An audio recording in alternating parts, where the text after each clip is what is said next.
नमस्कार दोस्तों, स्वागत है आपका आज के मुख्य समाचारों में। दोस्तों यहां पर आपको देखने को मिलेंगी सुबह से लेकर शाम तक की तमाम बड़ी खबरें, मुख्य समाचार, ब्रेकिंग न्यूज अपडेट्स के रूप में। तो दोस्तों आप सभी लोगों से रिक्वेस्ट है इस वीडियो को ज्यादा से ज्यादा लाइक और शेयर करें। तो दोस्तों सीधे चलते हैं आज की पहली बड़ी खबर की ओर। केंद्रीय मंत्री के बेटे की कार से कुचले गए 4 किसान, जवाबी हिंसा में ड्राइवर समेत 4 अन्य की भी हुई मौत। जी हां दोस्तों, उत्तर प्रदेश के लखीमपुर खीरी के तिकोनिया इलाके में भारी बवाल हो गया है। किसानों के साथ हुई हिंसक झड़प में अब तक कुल 8 लोगों के मारे जाने की खबर है। मारे गए लोगों में 4 किसान व 4 बीजेपी कार्यकर्ता बताए जा रहे हैं। घटना के बाद इलाके में इंटरनेट सेवा बंद कर दी गई है। आरोप है कि केंद्रीय मंत्री आशीष मिश्र के बेटे ने किसानों पर कार चढ़ा दी, जिसके बाद जवाबी हिंसा में बीजेपी नेता के ड्राइवर समेत 4 अन्य लोगों की भी मौत हो गई है।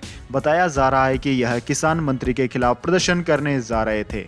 हादसे के बाद हंगामा शुरू हो गया। मौके पर 3 गाड़ियों में आग लगा दी गई। इलाके में हालात बिगड़ने के बाद एडीजी एलओ प्रशांत कुमार को सीएम ने लखीमपुर खीरी भेजा है। दोस्तों बताया जा रहा है कि लखीमपुर खीरी में केंद्रीय गृह राज्य मंत्री के गांव के दौरे को देखते हुए डिप्टी सीएम को रिसीव करने आ रहे भाजपा नेता आशीष मिश्र के खिलाफ विरोध करने के दौरान किसानों की भिड़ंत हो गई। गाड़ी की टक्कर से कुछ किसान घायल हो गए, जिसके बाद नाराज किसानों ने गाड़ियों को आग के हवाले कर दिया। शाम के समय एडीजी जोन लखनऊ एसएन साबत ने 2 लोगों की मौत की बात कही थी। मौके पर आईजी रेंज लखनऊ लक्ष्मी सिंह भेजी गई।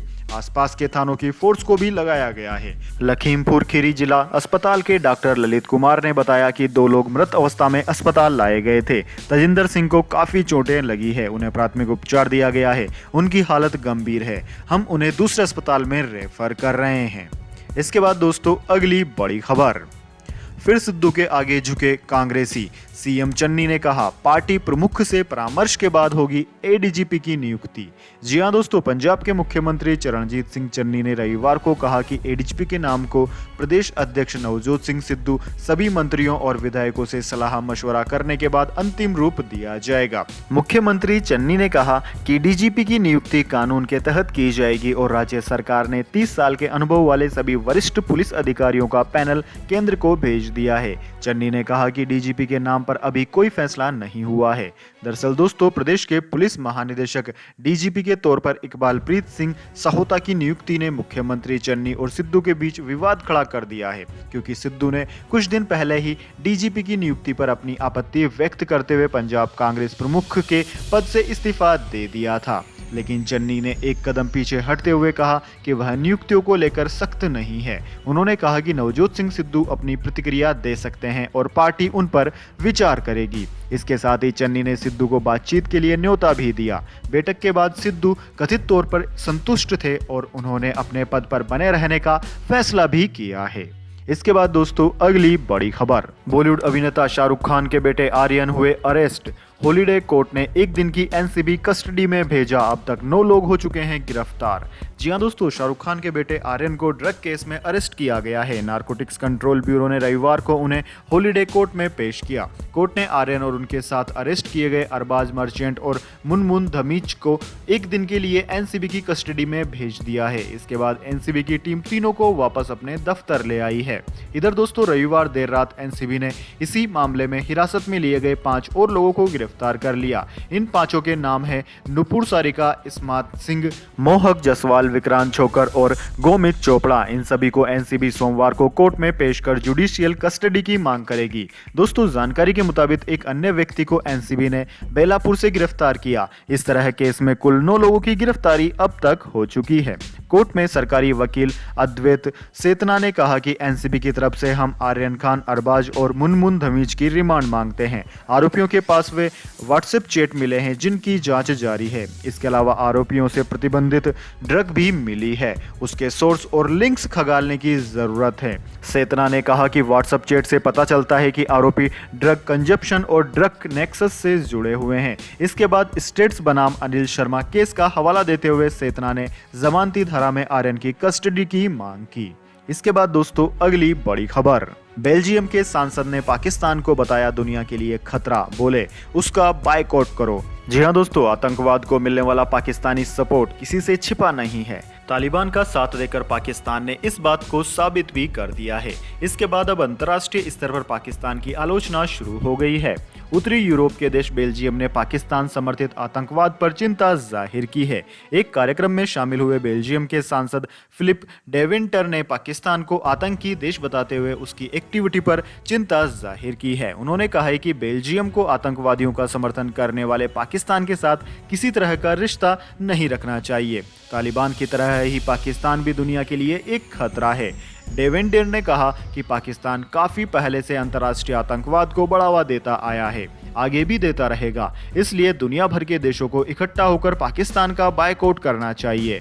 डेवेंटर ने यूरोपियन यूनियन की राजनीतिक रिपोर्ट का हवाला देते हुए कहा कि पाकिस्तान पूरे क्षेत्र को अशांत करने की कोशिश करता रहता है। इसके बाद दोस्तों अगली बड़ी खबर, लखीमपुर में किसानों की मौत का मामला, अखिलेश यादव ने घटना को अमानवीय बताया। राहुल गांधी बोले बलिदान बेकार नहीं जाने देंगे। जी हां दोस्तों, लखीमपुर खीरी में आंदोलन कर रहे किसानों पर केंद्रीय गृह राज्य मंत्री अजय मिश्र के बेटे द्वारा गाड़ी चलाने के मामले ने तूल पकड़ लिया है। हालांकि मंत्री का कहना है कि उनका बेटा आशीष मिश्र मोनू घटनास्थल पर ही मौजूद नहीं था। घटना में 6 लोगों की मौत हुई है। इस घटना के बाद विपक्ष राज्य की भाजपा सरकार पर हमलावर हो गया है। नेता प्रतिपक्ष अखिलेश यादव ने सोशल मीडिया के जरिए भाजपा सरकार पर निशाना साधा है। घटना को अमानवीय बताते हुए समाजवादी पार्टी के नेता ने आगे कहा कि यही हाल रहा तो यूपी में भाजपाई न गाड़ी से चल पाएंगे न उतर पाएंगे। वहीं दोस्तों, कांग्रेस नेता राहुल गांधी ने कहा कि जो इस अमानवीय नरसंहार को देखकर भी चुप है वो पहले ही मर चुका है, लेकिन हम इस बलिदान को बेकार नहीं जाने देंगे। किसान सत्याग्रह जिंदाबाद। वहीं दोस्तों, कांग्रेस महासचिव प्रियंका गांधी वाड्रा ने कहा कि भाजपा देश के किसानों से कितनी नफरत करती है, उन्हें जीने का हक नहीं है। यदि वे आवाज उठाएंगे तो उन्हें गोली मार देंगे, गाड़ी चढ़ाकर रोक देंगे। बहुत हो चुका, ये किसानों का देश है, भाजपा की क्रूर विचारधारा की जांघीर नहीं। किसान सत्याग्रह मजबूत होगा और किसान की आवाज और बुलंद होगी। वहीं दोस्तों, आम आदमी पार्टी के यूपी प्रभारी एवं राज्यसभा सांसद संजय सिंह ने कहा कि सत्ता का ऐसा नशा न आपने कभी देखा होगा न सुना होगा। 3 आंदोलनकारी किसानों को मंत्री के बेटे ने गाड़ी से रौंदकर मार डाला। कितने किसानों की शहादत लेंगे मोदी जी? हत्यारों को गिरफ्तार करो, सीबीआई से जांच करवाओ, परिवार को मुआवजा दो।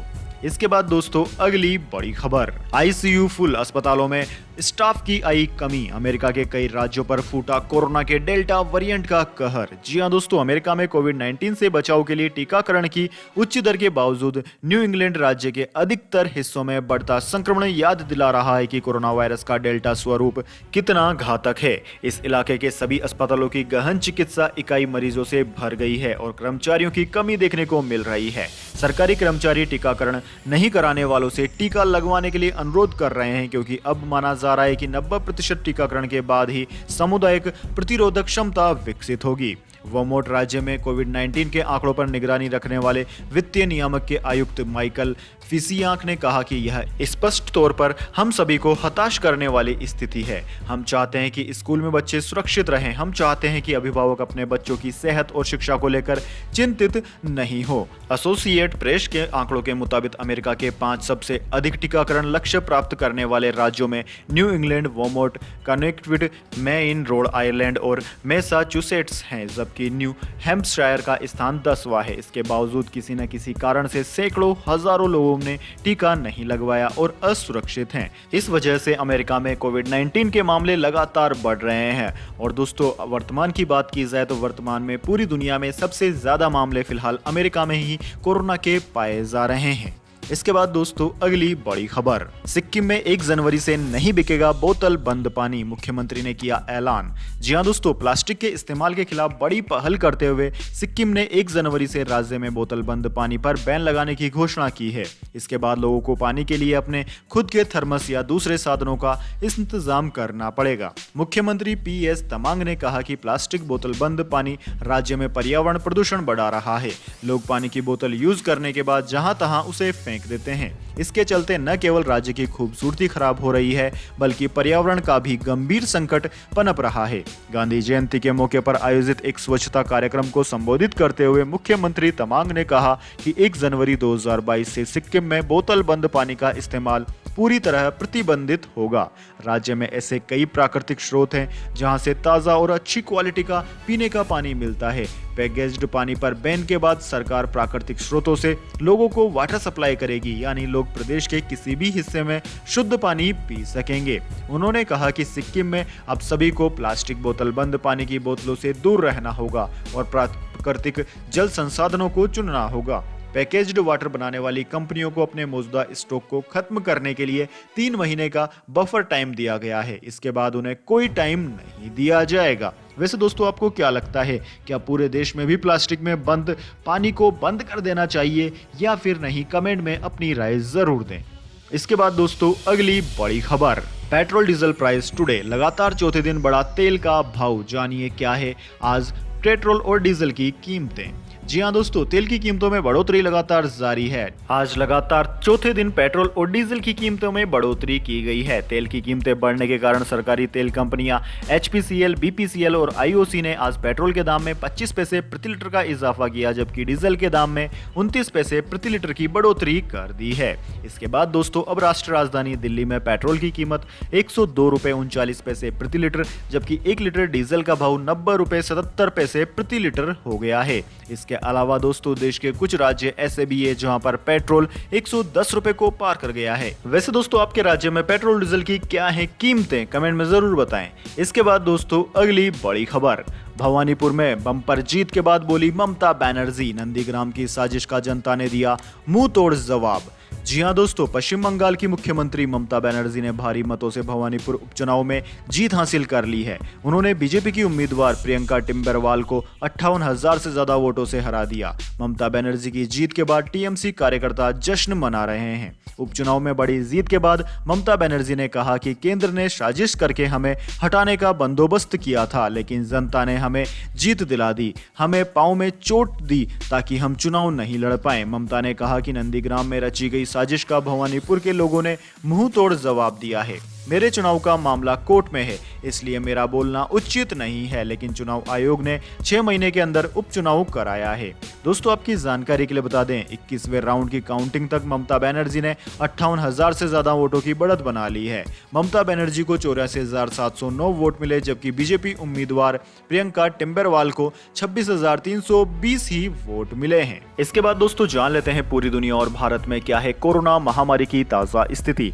सबसे पहले दोस्तों, बात करते हैं पूरी दुनिया की। तो दोस्तों, पूरी दुनिया में इस वक्त तक इस महामारी से संक्रमितों का आंकड़ा 21,94,56,000 को पार कर गया है, जबकि दोस्तों इस महामारी से मरने वालों की संख्या 45,47,000 के पार है। इस महामारी से सर्वाधिक प्रभावित देशों की बात की जाए तो उनमें America, India, Brazil, United kingdom, Russia, Turkey, France, Iran, Argentina आदि देशों का नाम आता है। वहीं दोस्तों, इसके बाद में बात कर लेते हैं क्या है भारत के हालात, लेकिन उससे पहले मेरी आपसे एक छोटी सी रिक्वेस्ट है। अगर दोस्तों आपको अभी तक हमारी न्यूज़ पसंद आई तो इसे एक छोटा सा लाइक जरूर दे दें, और अगर आपको पसंद नहीं आई है तो बेशक आप डिसलाइक भी कर सकते हैं, लेकिन दोस्तों लाइक और डिसलाइक जरूर कीजिए, क्योंकि दोस्तों यही हमारी मेहनत का फल होता है और इसी से पता चलता है कि आपको हमारी वीडियो पसंद आ रही है या नहीं।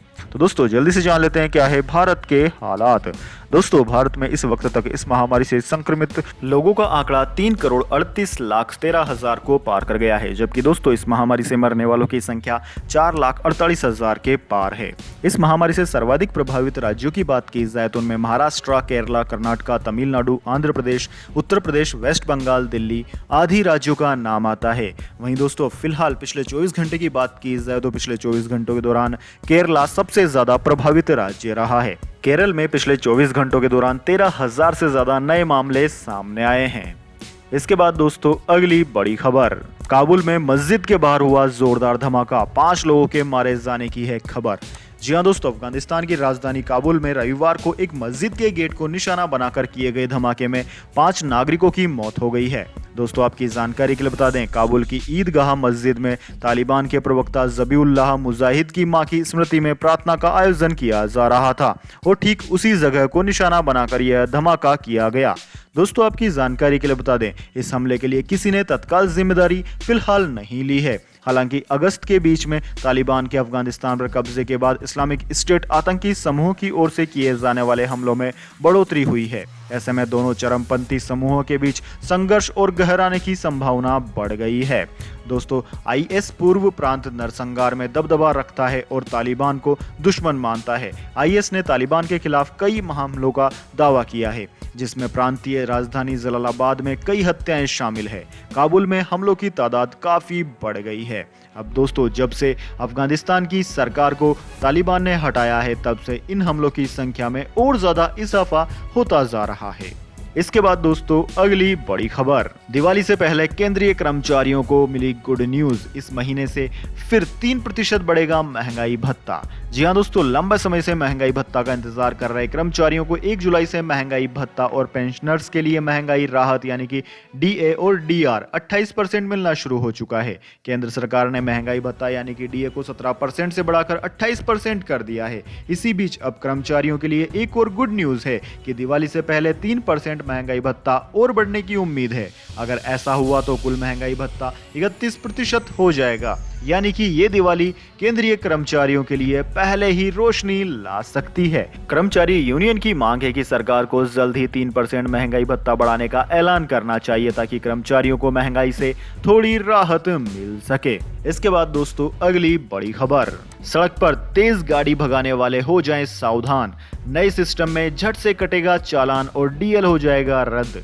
जी हां दोस्तों, अगर आप भी सड़क पर तेज गाड़ी चलाते हैं तो सावधान हो जाइए। सड़क दुर्घटनाओं को कंट्रोल करने के लिए अब पुलिस नया कदम उठाने जा रही है। अब तेज गाड़ियों को रोकने के लिए अथॉरिटीज और पुलिस सड़कों और हाईवे पर स्पीड डिटेक्टिंग कैमरा लगा रहे हैं, ताकि अगर आप अपने तेज गाड़ी या फिर वाहन को चलाएं तो झट से वो कैमरे के कैद में आ जाएं और आप पर कार्यवाही की जा सके। दरअसल दोस्तों इन हाईटेक कैमरों को हमेशा के लिए पोल पर फिक्स कर दिया जाएगा। इस दौरान अगर कोई गाड़ी तेजी से आएगी तो ये स्पीड कैमरा इसका पता लगाकर पुलिस को जानकारी दे देंगे। इसकी विशेषता यह है कि इनका इस्तेमाल रोड पर कहीं पर भी किया जा सकता है।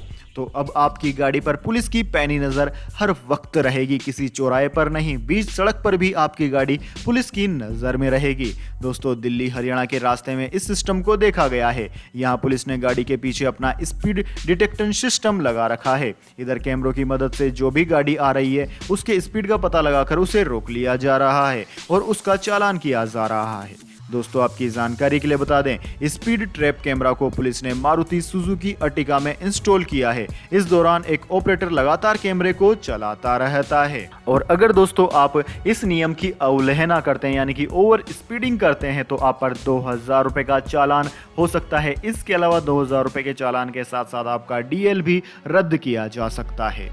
इसके बाद दोस्तों अगली बड़ी खबर, आधार कार्ड में लगी फोटो नहीं है पसंद तो अब मिनटों में आप आधार कार्ड पर अपनी तस्वीर को भी बदल सकते हैं। जी हाँ दोस्तों, बहुत अच्छी अपडेट है। कई लोगों के साथ क्या होता है कि उनके आधार कार्ड में एक बहुत ही भद्दी सी फोटो होती है या फिर उनकी कोई पुरानी फोटो होती है। आधार कार्ड अगर आपका 5-10 साल पहले बन गया है तो आप उसमें बच्चे दिख रहे हैं या फिर अच्छे नहीं दिख रहे हैं। अगर आप उस फोटो को बदलना चाहते हैं तो बेहद आसान हो गया है। दोस्तों आधार कार्ड पर लगी तस्वीर को लेकर कई तरह के मीम्स भी बनते हैं। इन सभी को देखते हुए आधार कार्ड ने तस्वीर बदलने का प्रोसेस और भी ज्यादा आसान कर दिया है। अगर दोस्तों आप आधार कार्ड में अपनी तस्वीर को बदलना चाहते हैं तो इसके लिए सबसे पहले आपको अपने आधार कार्ड को लेकर आपका आधार एनरोलमेंट सेंटर पर जाना होगा। इसके बाद आप इसके लिए निर्धारित फीस जमा कर सकते हैं। इस पूरी प्रक्रिया के लिए आपको एक फॉर्म भी भरना होगा जो आधार जारी करने वाली यूआईडीआई की आधिकारिक वेबसाइट पर आसानी से प्राप्त हो जाएगा। अब वहां विभागीय कर्मचारी आपकी फोटो क्लिक कर लेंगे। अब आपकी नई तस्वीर आधार कार्ड पर भी लगा दी जाएगी। तो दोस्तों एक आसान सा प्रोसेस है जिसको फॉलो करके आप अपना आधार कार्ड की जो फोटो है उसको मिनटों में बदल सकते हैं। तो दोस्तों यह थी आज की तमाम बड़ी खबरें। इसके बाद दोस्तों बारी आती है आज के माइंड क्विज क्वेश्चन की। जी हां दोस्तों, एक आसान से सवाल का जवाब देकर आप जीत सकते हैं एक अमेजिंग सरप्राइज गिफ्ट हमारे यूट्यूब चैनल की ओर से। तो दोस्तों आज का सवाल आपकी स्क्रीन पर आ चुका है। दोस्तों 2 अक्टूबर को महात्मा गांधी जयंती के साथ साथ कौन से महापुरुष की जयंती भी मनाई जाती है? अगर दोस्तों आप जानते हैं सवाल का जवाब तो जल्दी से कमेंट बॉक्स में लिख दीजिए। अगर दोस्तों आपका जवाब होता है एकदम सही और आप चुने जाते हैं लकी विजेता के रूप में तो आपको मिल सकता है एक अमेजिंग सरप्राइज गिफ्ट हमारे यूट्यूब चैनल की ओर से। तो दोस्तों जल्दी से अपना उत्तर कमेंट बॉक्स में लिख दीजिए, वीडियो को लाइक कर लीजिए और चैनल को सब्सक्राइब करके बेल आइकन भी दबा लीजिए। धन्यवाद। वंदे मातरम। जय हिंद, जय भारत।